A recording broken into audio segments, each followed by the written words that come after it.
መልቀቅ አልነበረብንም። ያዳ እዚሁ አፋጠን መጠየቅ ነበረብን። አታስብ፣ አሁንም ቢሆን እናገኛታለን። ግን እንዳለችው ዜማ አይዞህ አቤኔ፣ ጠንከር ብል። ሁሉንም እውነታ በቅርቡ እናውቃለን።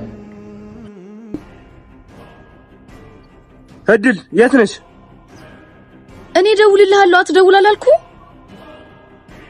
እድል እኔ ጋርም ብዙ ችግር ተፈጥሯል። መገናኘት አለብን። ምን? የምን ችግር?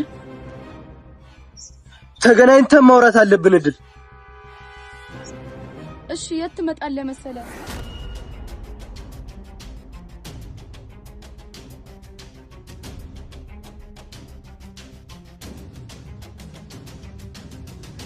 መጣው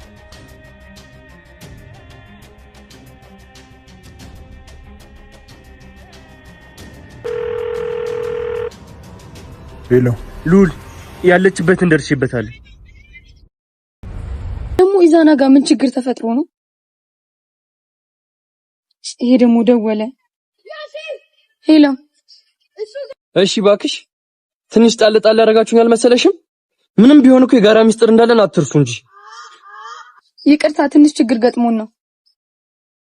ከዚህ በለጠ ችግር ያለባችሁ አይመስለኝም። ብሩን አዘጋጃችሁት? እናዘጋጃለን። ቀልድ ነው እንዲያሹ። ይኸውልሽ 24 ሰዓት በዚህ 24 ሰዓት ውስጥ ገንዘቡ እጄ ላይ ካልደረሰ ሚስጥርሽ የት እንደሚደርስ ታውቂዋለሽ። ወይኔ እድል ኢዛና ጋር ከመድረሴ በፊት ምክንያት ፈጥሬ ማምለጥ አለብኝ። ምክንያቱም ኢዛና ጋር ከደረስኩኝ ነገሩ ሁላ ተበላሸ በማለት ከራሷ ጋር አስባበት ስለጨረሰች ልክ እየተጓዙ ባሉበት ሰዓት ኢዛና ስትላቸው ኢዛናን ለመፈለግ በሚሮጡበት ሰዓት እሷ ሮጣ አምልጣለች። እንግዲህ እድሏን እየተጠቀመችበት ነው። አንድና አንድ ያላት አማራጭ ማምለጥ ነበረ። ምክንያቱም ኢዛና ጋር ተገናኘች ማለት ነገሩ ሁላ እንዳበቃላት በደንብ ነበር የተረዳችው። ኢዛናም እሷን አሳልፎ ናቲ ወንድም ጋር ደውሎ ነግሮት ነበረ። የናቲ ወንድም እየጠበቃት ባለበት ሰዓት ልትመጣ አልቻለችም። ቆይ ነገሩ ምንድን ነው? ሊገባኝ አልቻለም። ቆይ እየዋሸኸኝ ነው እንዴ? በማለት እሱን ከተቀመጠበት ነበረ አንጠልጥሎ ያነሳው። ግን እሱም ኧረ እኔ በጭራሽ እየዋሸሁ አይደለም ብሎ ሲል እሺ ደውልላት ነበር ያለው። ሲደውልላት ነገር ግን እድል እኔ ጋር ችግር ተፈጥሯል እና አቤኒ ደርሰውበታል ሁሉንም ነገር እነሱ ጋር እየሸሸሁ ተደብቄ ነውና ያለሁት። በፍጹም እኔ እስካልደውልኩ ድረስ እንዳትደውል አሁን ተደብቅ ያለው ብላ ስልክ ነበር ጆሮ ላይ እየዘጋችበት። ለናቲ ወንድም ነገሩን ሲነግረው አንተማ እየተጫወትክብኝ ነው እንጂ በፍጹም እንዴት ቀጥራ ካበቃች በኋላ ልትቀር ትችላለች? ይኸውልህ እሷ ካልመጣች ግን ምን እንደማደርግህ ጠንቅቀህ ታውቃለህ። አለቀህም ኢዛና ሲለው አዎ በደንብ አውቃለሁ፣ ትመጣለች። አሁን አልመጣችምና እኔ ስትመጣ ያለችበትን ቦታ ወይም ካወቅኩኝ ደውዬ እጠራሃለሁኝ። አሁን አንተ ሂድ ሲለው እሺ ግን በዚህ በ24 ሰዓት ውስጥ ካላገኘሃትና ካልመጣች አለቅህም ሲለው እሺ በጭራሽ እንደዛ አላደርግም፣ ፈልጌ ያለችበት ቦታ አሳውቅሃለሁ ብሎት ነበረ። እንደዛ ካለው በኋላ እሱም ተተለያዩ።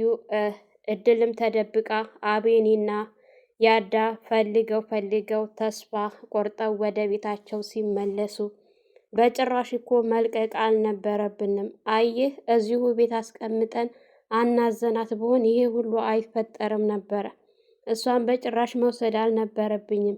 ግን እንዳለችው ዜማዬ በህይወት የለችም ብሎ ሲለው ያዳ አይዞ አብሽር ጓደኛዬ አታስብ እናገኛታለን ነበር ያለው። እንደዛ ተስፋ ሲሰጠው እሺ ጓደኛዬ አምናሃለሁኝ፣ እንግዲህ ነገሮችን በተስፋ እጠብቃለሁ። በእርግጠኝነት ዜማዬ ምንም አትሆንብኝም፣ ምንም እንድትሆንም አልፈልግም ሲል እሺ ነበር ያለው። ኑሃ ያዳን ቀጥረው ወደ ያዳ እየመጣች ባለችበት ሰዓት የኑሃ ወንድም እንዴት ነገሮቹን በስተመጨረሻ ልቋጫቸው ስል ጉድ ትሰሪኛለሽ አንቺ እናታችን እንዲሻላት አትፈልጊም? ይሄን እኮ እያደረግን ያለነው ለእናታችን ሕክምና ነው፣ ገንዘቡን እባክሽን ተረጋጊ ብሎ ሲላት እኔ እስከ ዛሬ ድረስ ተረጋግቼ ተቀምጫለሁ። አሁን ላይ ግን በጣም ታቅሜ በላይ ሆኗል እና ተናግሬ ሰላሜን ማግኘት አለብኝ። እኔ በጣም ተጨናንቄ ያለሁኝ። ቆይ አንተ አታስብም እንዴ? እኔ እኮ ያየሁት ሰው ተገሎ ሲቀበር ነው። ዜማዬን እኮ ገለው ሲቀብሯት ነው ያየሁት። ይህን ነገር ለምን አይገባህም ብላ ስትለው እሱም እባክሽን ትንሽ ብሎ ለምኗት ነበረ። ልክ እሷን ለምኗት ካበቃ በኋላ ወደ እድል ጋር ስልክ ሲደውልላት ምን ነው የናቅሽኝ አልመሰለሽም እንዴ? ዝም ስልሽ ነገሩን ሁሉ እኮ እረስተሽው ተኛሽበት ብሎ ሲላት አረ በጭራሽ አልረሳሁትም ስትል እንግዲያውንስ በዚህ በ24 ሰዓት ውስጥ ገንዘቡን ካላመጣሽ ምን እንዳለ እኔ የማውቀው ሚስጥር ያለውን በሙሉ ታውቂያለሽ፣ አሳልፌ እሰጥሻለሁ። 24 ሰዓት ብቻ ጠብቅሻለሁ። ከዛ ውጭ ምንም አይነት ማርፈድ አይቻልም ብሎ ሲላት እሺ ነበር ያለችው። እንግዲህ ኢዛና እድል ስላልመጣችና ከቀረች ምን እንደሚያደርገው የናቲ ወንድም ጠንቅቆ ስለሚያውቅ ያለው አማራጭ ምንድን ነው? እሷን ደውሎ ያለችበትን ቦታ ካወቀ በኋላ ለናቲ ወንድም ማሳወቅ ነበረ። እድል ጋር ሲደውልላት ምንድን ነው አትደውል ብዬህ አልነበረ እንዴ ስትል እኔ ጋር ችግር ተፈጥሯል፣ እባክሽን መገናኘት አለብን ብሎ ሲላት እንግዲያውንስ እኔ ያለሁበት ቦታ ለመምጣት ከሆነ ሀሳብህ ብላ ቦታውን ስትነግረው እሺ በማለት ከዘጋ በኋላ ስልኩን ለናቲ ወንድም ደውሎ ያለችበትን ቦታ አውቃለሁ፣ ስለዚህ ናቶሎ በፍጥነትና እሷ ወዳለችበት ቦታ እወስድሃለሁ ብሎ ሲል እሺ ነበር ያለው። እድል እንዴት ነው ግን ኢዛና ጋር ችግር የተፈጠረው ነገር እንዴት ነው ብላ እያሰበችበት ነው። እሷ ሁሉን ነገር ያው ለማምለጥ የተዘጋጀ ናት። ተንኮሏን እንዳለ ስለምታውቅ እያሰበችበት ነው። ቆይ አሁን ደግሞ ኢዛና ምን አይነት ችግር ቢገጥመው ነው እንደዚህ በፍጥነት አንቺን ታላገኘሁሽ ብሎ የሚለው? ስለዚህ እድል አስቢ ስትል ራሷን ስታስብ ነበረ። ኢዛናም ለልጁ ደውሎለት እሷ ወዳለችበት ቦታ ለመሄድ እየተዘጋጁ ይገኛሉ። እንግዲህ ኢዛና እሷን ካገኛት ምን እንደሚፈጠር ሁላችንም የምናውቀው ነገር ነው። አቤኔ መጀመሪያውኑ ቀደም ብሎ ዜማ እንዳለችበት በጣም እርግጠኛ ነበረ። ወደ ናቲ ጋር እንሂድ ሲል ያዳን እባክህን ያዳ ይቺ ልጅ በጣም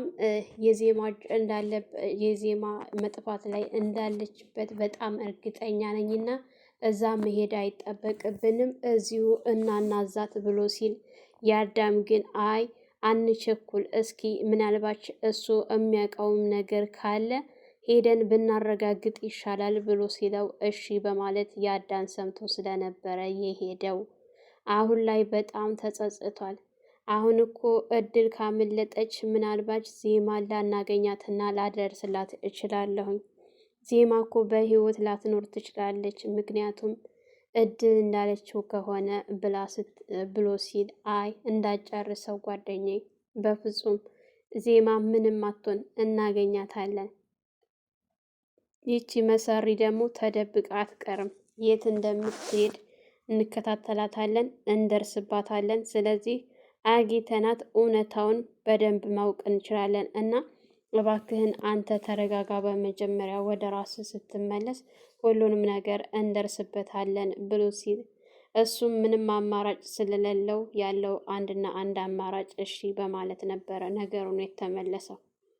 የኖሃ እንግዲህ ለያዳ ተቀጣጥረው ነበረ። ለያዳ እንዳትነግረው ትንሽ እንዲረጋጉ ያየችውን ሁሉ ለወንድሟ ነግራው ስለነበረ ወንድሟ እንድትረጋጋ ብሎ ሲጠይቃት ግን አንተ ሁልጊዜ በእናታችን እንትን ትላለህ፣ እባክህን በእናቴ ስም አትነግድ። እኔ እስከ መቼ ድረስ ነው እውነታውን እያወቅኩ ሸፋፍኝ የምኖረው? ሁሉም ነገር ከአቅሜ በላይ ሆኗል። ከዚህ በኋላ የሚፈጠረውን መናገር አለብኝ እንጂ አልችልም ብላ ስትለው እሱ ግን ለእናታችን ስትይ ሁሉን ነገር ቻዩ፣ ትንሽ እኮ ነው፣ ጫፍ ደርሰናል። አሁን ታያለሽ ዛሬውኑ ደውዬ የማደርገውን ታያለሽ ብሏት ነበረ። እንግዲህ እሱ እንዳለው ለእድል ደውሉላት በ24 ሰዓት ውስጥ ገንዘቡ ካላመጣሽ ብሏታል። እውነት በ24 ሰዓት ገንዘቡን ታመጣለች? በጭራሽ። እሷ እንዳውም ቀጥራው ለማስወገድ ነበረ አላማዋ። ግን እሱን አስወግዳለሁ ብላ እቅድ ባቀደችበት ሰዓት ደግሞ ያዳና አቤኒ እያፈላለጓት ነው። ከአቤኒ አይን ደግሞ መቼም ተደብቃ ማምለጥ እንደማትችል እራሷ ታውቀዋለች። አቤኒ የምትገባበትን የምትወጣበትን እያንዳንዱ ቦታውን ያውቀዋል። ለጊዜው እሷ የተደበቀች ቢመስላትም ግን በጭራሽ እንደዚህ ተደብቃ አትቀርም። አሁን ላይ የባሱኑ ነው እንዲነቁ ያደረገቻቸው። መጀመሪያ ብዙም አላመኑም ነበር። ሙሉ በሙሉ እንደማታውቅ ያኔ ግማሽ ነበረ እሷ ታውቃለች ብለው የሚያስቡት እንጂ እንደዚህ እርግጠኛ አልነበሩም። እሷ እርግጠኛ እንዲሆኑ ያደረገቻቸው ነገር ራሷ ናት በገዛ እጇ። ያው ፍቅር ጠየቀችለት። ሁኔታው ግራ ሲገባው መከታተል ጀመረ። መጨረሻ ላይ ያው እቤት አምጥተው ታጠጧት በኋላ ሁሉን ነገር እንድትናገር ካደረጓት በኋላ ይዘዋት ነበረ። ከያዟት በኋላ እንግዲህ ብዙ ነገሮች እያዩባት ብዙ ምልክቶችን እያዩባት ነበረ። ኢዛና ሲደውልላት ወደ ኢዛና ነበረ ተያይዘው የሄዱ ያለበት። እዛ ከመድረሳቸው በፊት ግን ምክንያት ፈጥሬ ማምለጥ አለብኝ፣ ኢዛና ጋር ከደረስኩኝ ሁሉ ነገር ያበቃለታል ስትል ነበረ ከራሷ ጋር።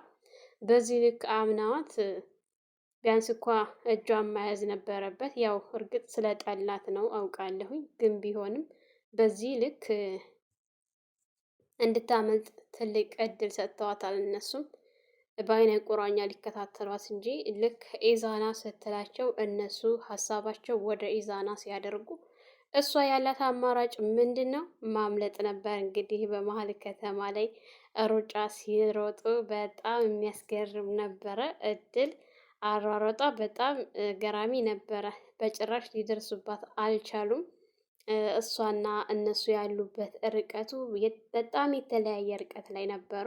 ያው እነሱ በመጀመሪያ ታመልጣለች ብለው ስላላሰቡ በዚህን ያክል ስላልጠበቁ ስለተዘናጉ እነሱ ኢዛናን በሚፈልጉበት ሰዓት እሷ ላፍ ነበር ያለችው። እውነት ኢዛና አሳልፎ ይሰጣታል? በእርግጠኝነት ኢዛና በተገናኙ ከናቲ ወንድም ጋር ወደ እሷ ጋር የሚሄድ ከሆነ ከእነሱም ታመልጣለች። እሷ በጣም ብልጥ ናት፣ በጣም ተጠራጣሪ ናት ማለት ነው። ቀድማ ከእነሱ ካሰቡት ቀድማ ነው የምታውቀው። አላንድ ነገር እንደማይመጣ በእርግጠኝነት እየሰራችውን ስራ ጠንቅቃ ስለምታውቅ አምና እሱ አለበት አትቀርብም ማለት ነው። የሆነ ነገር ኢዛና እንኳ ምንም ነገር እንደማያደርጋት ብታውቅም የናቲ ወንድም ግን እንደማይለቃት ታውቃለች። ከእነሱም ማምለጡ አይቀርም። እሷ ከየቦታው እንግዲህ እያመለጠች እስከ መቼ እንደምትደበቅ እናያለን አብረን። በ24 ሰዓትም ገንዘቡን ካላመጣሽ ደውዬ አስይዝሻለሁ ብሏት አስፈራርቷታል። እውነት ገንዘቡን ትሰጣለች? በጨረሻ አትሰጥም። እሷ ገንዘብ የመስጠት አላማ ቢኖራት እስከ ዛሬ ድረስ ሰጥተው ትገላገል ነበር። በጭራሽ ግን ያንን አላሰበችም። ይልቁንም ካገኘችው እየደወለ የሚያስፈራራትን ለማስወገድ ነው አላማዋ። አላማዋ ይሳካላታል አይሳካም የሚለውን እንግዲህ አብረን የምናየው ይሆናል። ሰላም ሰላም! ውድና የተከበራችሁ የቻናላችን ቤተሰቦች እንኳን ሰላም መጣችሁ። ላይክ፣ ሸር፣ ሰብስክራይብ እያደረጋችሁ ቤተሰብ ሁኑ። ለፍካት ሚዲያ አዲስ የሆናችሁ ላይክ፣ ሸር፣ ሰብስክራይብ በማድረግ ቤተሰብ እንድትሆኑ እያልኩኝ የደውል ምልክት እያጠቆራችሁበት በያላችሁበት ፈጣሪ ጠብቃችሁ ሀገራችንን ሰላም ያድርግልን። ወጥቶ ከመቅረት ፈጣሪ ጠብቀን። መልካም ቆይታ ይሆንላችሁ።